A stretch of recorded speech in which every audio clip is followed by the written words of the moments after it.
Friends, welcome to this video. आज के editorial analysis में 3 आर्टिकल्स हैं और कुछ खास इंपॉर्टेंट इश्यूज़ पे नहीं हैं, बट ठीक है। आइए जल्दी से इनकी समरीज देखते हैं। और जो वर्ड्स हैं वो ऑलरेडी मैंने आपके लिए हाईलाइट करके रखे हैं for the vocabulary point of view. ठीक है, पहला वाला आर्टिकल देखते हैं। पहला आर्टिकल है letter and spirit. This article is based upon the new detention policy, यानी कि गवर्नमेंट की डिटेंशन पॉलिसी एक आई थी क्लास 5th और क्लास 8th के बच्चों के लिए।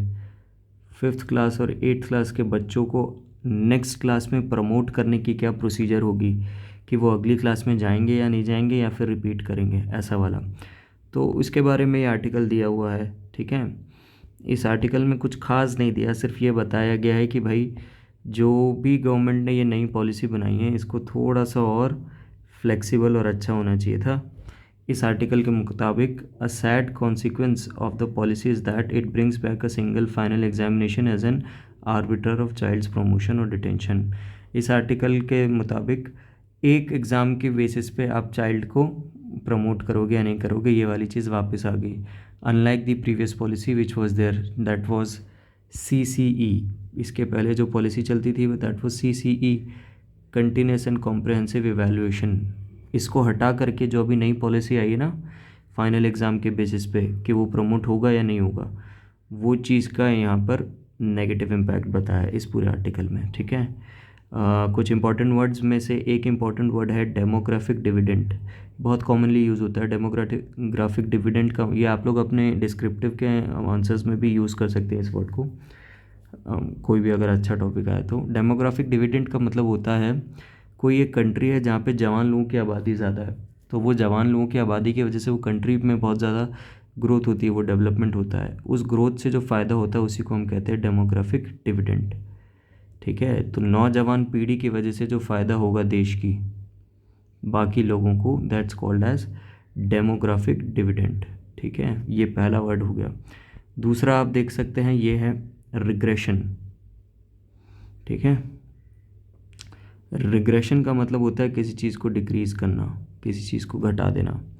ठीक है, तो जैसे यहाँ पे लिखा हुआ है क्या, while neat and JEE may be taken as special cases applying to extremely competitive professions to bring back one final test as this at school level is a regression। तो यहाँ पे रिग्रेशन का जो यूज़ किया गया है उन्होंने क्या बताने के लिए किया है कि भाई नीट और जेई का समझ में आता है कि भाई एक एग्ज़ाम के बेसिस पे फाइनल रिज़ल्ट आएगा, लेकिन स्कूल में अगर आप एक एग्ज़ाम के बेसिस पे फाइनल रिज़ल्ट दोगे तो ये एक डिक्रीमेंट है, एक डिक्रीज़ है, एक गिरावट है, एक रिग्रेशन है। ठीक है, एक डिसएडवांटेज है, वो यहाँ पर इसका मीनिंग होगा। फिर और कुछ इंपॉर्टेंट वर्ड्स, डिटेंशन का मीनिंग आपको ऑलरेडी पता है। डिटेंशन का मतलब होता है किसी भी चीज़ को, किसी भी व्यक्ति को रोक लेना, आगे ना बढ़ने देना। जैसे कोई कंट्री में आया बाहर से और वो एक क्रिमिनल था तो हमने उसको डिटेन कर लिया या रख लिया जेल में डाल के, तो दैट्स कॉल्ड डिटेंशन। इसी तरीके से स्कूल में कोई बच्चा 5th क्लास में था, वो फेल हो गया, उसे हमने 6th में नहीं जाने दिया तो उसको हमने डिटेन कर लिया, उसी को कहते हैं डिटेंशन। ठीक है, बिनाइन का मतलब होता है नॉन डेंजरस, कुछ है जो थोड़ा बहुत पेनफुल है लेकिन नॉन डेंजरस है। ठीक है, तो जैसे कहते हैं ना benign cancer, benign cancerous, benign tube, benign और non benign tumour sort of. ठीक है, तो वो बिनाइन वर्ड होता है कोई ऐसा चोट है जो पेनफुल है लेकिन डेंजरस नहीं है। ठीक है, कोई ऐसी सज़ा which is painful to realise something but not dangerous. ठीक है, फिर इंट्रूडेड, ये तो आपको पता है बहुत कॉमन वर्ड है। इससे रिलेटेड जो एडजेक्टिव होता है, जो नाउन होता है वो होता है intrusion. Intrusion is the noun. Intruded और इंट्रूजन का मतलब होता है घुसपैठ करना। तो कोविड-19 के बारे में यहाँ बताया था कि जब कोविड-19 ने घुसपैठ करी थी पूरी दुनिया में, ठीक है, हमारे कंट्री में जब वो आया था, इंट्रूजन। फिर आ जाइए सेकंड आर्टिकल की तरफ चलते हैं। दूसरा आर्टिकल है आपका marginalised by caste, marginalised by education. ये वाला आर्टिकल जो है आपका, ये आर्टिकल लोअर कास्ट के बारे में बात करता है, स्पेसिफिकली SC और ST कास्ट के बारे में। ये वाला पूरा आर्टिकल ये बताना चाहता है कि भाई गवर्नमेंट की काफ़ी पॉलिसीज़ का क्या क्या असर पड़ रहा है रियल SC ST और OBC कास्ट के ऊपर। जैसे कि rise in tuition fees, government ने अभी डिसाइड किया था कि IIT की फ़ीस बढ़ा दी जाएगी।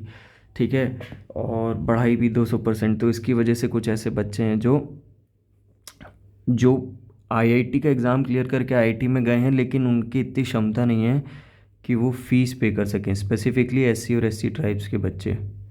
तो उसके बारे में, उस चीज़ के ऊपर, उस टॉपिक के ऊपर ये पूरा आर्टिकल बेस्ड है। ठीक है, तो ये बताया गया है कि भाई rising cost in higher education are one of the many issues faced by Dalit students. तो ये एक दलित स्टूडेंट्स के ऊपर प्रॉब्लम क्रिएट करने वाली बात है, उसके ऊपर ये पूरा है आर्टिकल। इसमें जो इम्पोर्टेंट वर्ड्स हैं वो देख लीजिए। पहला इम्पोर्टेंट वर्ड है इंसीडियस। इंसीडियस का मतलब होता है डेंजरस, डरावना या फियरफुल। ठीक है, फिर उसके बाद तो यहाँ देख सकते हैं आप इंसीडियस को कौन से सेंटेंस में उन्होंने यूज़ किया, लिखा है while these historical restrictions were overt the situation is now more Insidious. कहने का मतलब कि अब सिचुएशन और भी ज़्यादा खतरनाक हो गई है, डेंजरस हो गई है। ठीक है, फिर ये जिस्ट है पैराग्राफ का। फ्रीक्वेंट हाइक्स इन फीस में have made it more difficult for the students from the marginalise community to afford higher education और even pursue studies through loans. ठीक है, तो जो हाइक्स आए हैं उसकी वजह से मुश्किल हो गया है। एक्सरबेटेड, एक्सरबेटेड, ठीक है, एक्सरबेटेड का मतलब होता है बढ़ा देना, टू इंक्रीज समथिंग, एग्रवेट कर देना। ठीक है, this pressure exacerbated by the high cost of education has human angle too. का मतलब ये होगा कि इस प्रेशर, ये जो प्रेशर है जो बढ़ गया है हाई कॉस्ट ऑफ एजुकेशन की वजह से, इसका एक मानवीय तथ्य भी है। ठीक है, वही बात लिखी है, एक्सेसबिट का मतलब होता है इंक्रीज। फिर issue of drop outs, drop outs के बारे में बताया कि भाई इस वजह से ड्रॉप आउट्स भी होने लगे।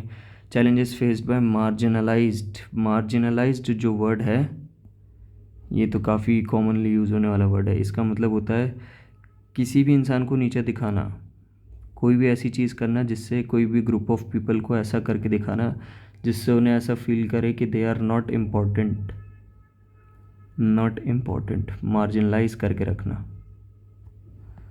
ठीक है, फिर स्टिग्मेटाइजेशन, स्टिग्मेटाइजेशन।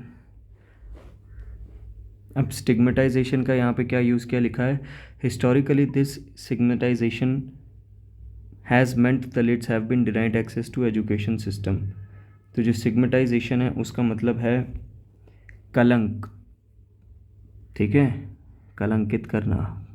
जैसे कि ये लिखा है, यहाँ से ये वर्ड का पूरा मीनिंग समझ में आ जाएगा आपको। लिखा है Dalits in India are considered an oppressed and discriminated class often labelled as untouchable, अछूत, अनटचेबल।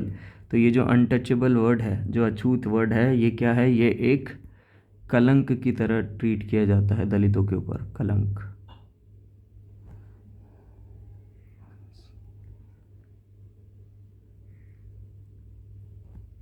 ठीक है, तो स्टिग्मेटाइजेशन का मीनिंग हो गया कलंक।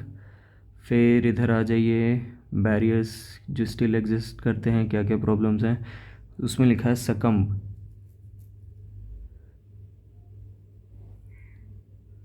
सकम्ब एक वर्ड है और एक वर्ड है प्रेजुडिस। ठीक है, ऐसा तो सकम्ब का मतलब होगा आपका, आइए यहाँ देखिए, इधर से समझिए। Some students succumb to the emotional toll of this prejudice।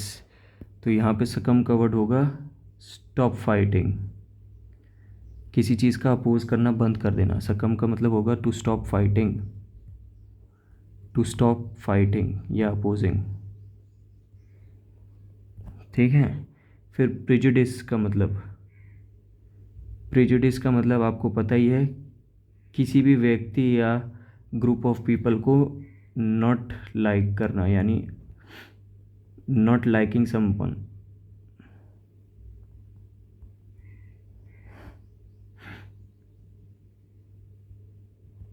और उसका रीज़न क्या होगा, उसको ना लाइक करने का कोई भी रीज़न हो सकता है, जैसे कि रेस हो गया, जात हो गई, पात हो गई, ठीक है।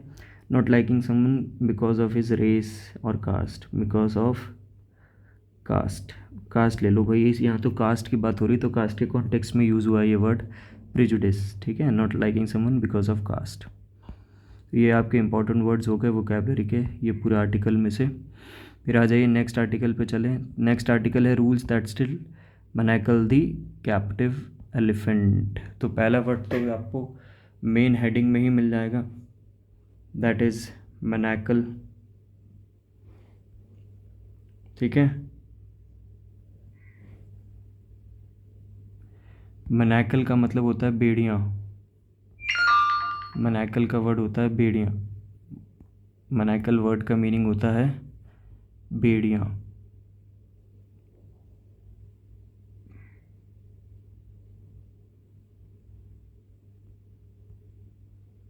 बेड़ियाँ, ठीक है। जंजीरों में बांध के रखने कहते हैं ना, बेड़ियाँ लगा दी, दैट्स कॉल्ड बीइंग मैनेकल। तो यहाँ पे कैप्टिव एलिफेंट का मतलब भी जान लीजिए भाई। कैप्टिव एलिफेंट का मतलब होता है ऐसा एलिफेंट जिसको पाल के रखा है। फॉर एग्ज़ाम्पल आपने देखा होगा कई बार आपकी कॉलोनीज़ में या सोसाइटीज़ में या रोड्स पे आपने कई बार देखा होगा, कुछ लोग होते हैं जो अपने एक एलिफेंट को पाल के रखते हैं, और वो अक्सर कुछ साधु संत महात्मा होते हैं वो चलते रहते हैं उस एलिफेंट को लेके। उस तरह के जो एलिफेंट्स होते हैं उनको हम कहते हैं captive elephant, elephant which are been domesticated, ठीक है। तो उनके लिए रूल्स आए थे, गवर्नमेंट ने इसके रूल्स निकाले थे, उस रूल्स के ऊपर ये आर्टिकल बेस्ड है कि भाई कोई भी एक कैप्टिव एलिमेंट है, हर हाथी की एक कीमत होती है ना, जैसे गायों की कीमत होती है वैसे हाथियों की भी एक कीमत होती है। तो भाई कोई कैप्टिव एलिफेंट है, उसको किसी को बेचना है या किसी को ख़रीदना है, ठीक है, तो वो उसके बारे में जो रूल्स आए थे उसके ऊपर ये पूरा आर्टिकल बेस्ड है। बहुत इंटरेस्टिंग आर्टिकल है, आप रीड कर लीजिएगा, चाहे तो उसका स्क्रीनशॉट ले लीजिए, यहाँ से पूरा रीड कर लीजिएगा। जो इम्पोर्टेंट वर्ड्स हैं, जो पूरा जिस्ट है, वो मैंने ऑलरेडी हाईलाइट करके रखा है। इस पूरे आर्टिकल में कोई ऐसे खास इम्पोर्टेंट वर्ड्स नहीं थे जो मुझे आपको वोकैबलरी पॉइंट ऑफ व्यू से बताने थे, बट हाँ ये आर्टिकल थोड़ा सा इंटरेस्टिंग है, इसको आप रीड कीजिएगा, ठीक है। ये पूरा आर्टिकल बात करता है आपके एलिफेंट ट्रांसफ़र रूल्स के ऊपर, लिखा है elephant transfer and transport rules that may facilitate illegal trade in elephants. तो जो भी आर्टिकल के एडिटर हैं उन्होंने ये कहा, उनका ये मानना है कि जो भी नए रूल्स आए हैं एलिफेंट ट्रांसपोर्ट को लेकर के, इसकी वजह से जो इलीगल ट्रेड है एलिफेंट्स का वो बढ़ रहा है, जो कि कम होना चाहिए। Instead of stopping the illegal trade this rule will increase, ऐसा उनका ये मानना है, ठीक है। ये पूरे आर्टिकल में ये वाली बात बड़ी इंटरेस्टिंग लगी मेरे को, माइक्रोचिप का मिसयूज़। आपको पता है 2019 में माइक्रोचिपिंग करी गई थी सारे एलिफेंट्स की। एलिफेंट्स के अंदर एक ऐसी स्मॉल चिप घुसा दी गई थी जिससे उनको ट्रैक किया जा सके कि वो एलिफेंट्स कहाँ कहाँ गए। मज़े की बात यह है कि उस चिप का भी मिसयूज़ किया गया। वो एलिफेंट की जब जान जाने वाली होती थी या जब वो मरने वाला होता था तो उसको जंगल में ले जाते थे, वो मर जाता था, उसके बाद उसके मरे हुए के अंदर से वो चिप निकाल करके दूसरे ज़िंदा एलिफेंट में जिसमें चिप नहीं लगी, जो रजिस्टर्ड नहीं है, उसके अंदर चिप डाल देते थे और बोलते थे कि अब ये जो नया एलिफेंट है ये हमारा एलिफेंट है, हमारा वाला तो मरा ही नहीं, देखो इसके अंदर चिप अभी तक डली हुई है। तो इस तरीके से माइक्रोचिप का मिसयूज़ हुआ है, ये वाली बात हुई है यहाँ पे, ठीक है। ये इस पूरे पैराग्राफ में ये वाली चीज़ लिखी हुई है। फिर स्टेट्स के बिटवीन में भी ट्रेड होता है कॉफ़ी, जैसे आसाम ने एक बार, आसाम के एक प्राइवेट ओनर ने दिल्ली के टेंपल में एक एलिफेंट दान दिया था, ठीक है, ट्रेड करके दिया था, ठीक है। तो ये इस तरह के ट्रांसफ़र्स के बारे में यहाँ पे बात लिखी हुई है। ये लिखा है कि भाई मिनिस्ट्री ऑफ एनवायरनमेंट, फॉरेस्ट और क्लाइमेट चेंज को बहुत सीरियसली इन चीज़ों को लेना चाहिए, ठीक है, ताकि एलिफेंट्स का एक्सप्लॉयटेशन ना हो। एक्सप्लॉयटेशन का तो मीनिंग आपको पता ही होगा, काफ़ी कॉमन वर्ड है। एक्सप्लॉयटेशन का मतलब होता है प्रताड़ना, प्रताड़ित ना हो एलिफेंट्स, ठीक है, उनका शोषण ना हो, प्रताड़ना झेलनी ना पड़े उनको, ठीक है। तो फ़िलहाल आज के वीडियो में यही, कुछ खास बड़े इंपॉर्टेंट आर्टिकल्स नहीं आए थे, इस वजह से वीडियो थोड़ा छोटा हो सकता है, बट हाँ इंपॉर्टेंट वर्ड्स जो वोकैबलरी पॉइंट ऑफ व्यू से हैं वो ऑलरेडी मैंने आपको मार्क करा दिए हैं, सबका जिस्ट आपको बता ही दिया है, समरी वाइज डिस्कशन हो ही गया है, ठीक है। तो thank you so much for watching this video. अगर आपको वीडियो अच्छा लगा हो तो ज़रूर सब्सक्राइब कीजिए चैनल को, ऐसे ही डेली बेसिस पे हम हिंदू के एडिटोरियल का डिस्कशन करते रहेंगे। और इसके अलावा भी काफ़ी न्यूज़पेपर्स को हम लोग डिस्कस करते रहते हैं टाइम टू टाइम, जैसे कि इंडियन एक्सप्रेस हो गया। अभी कुछ दिन बाद आरबीआई का एग्ज़ाम आएगा, तो उसके आसपास मैं लाइव मिंट के भी एडिटोरियल्स और फाइनेंशियल एक्सप्रेस के भी एडिटोरियल्स को डिस्कशन का पार्ट बनाऊंगा। तो इन सब से जुड़े रहने के लिए please stay tuned, please subscribe the channel and do mention your comments.